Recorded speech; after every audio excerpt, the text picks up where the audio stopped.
How to give your photo a dramatic look just like this. First we need to add a hue saturation. Drag this back to -35. Then we need to add a solid color, make it black, hit OK,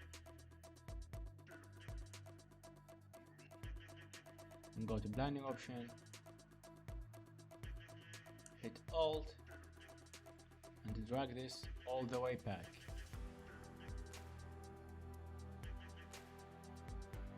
Make the opacity around 80. On the final step we need to add a gradient map.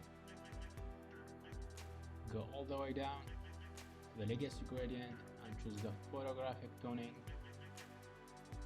then choose the gold cover, hit OK, make this soft light and the opacity like 50, and boom, there you have it. Don't forget to like and subscribe for more.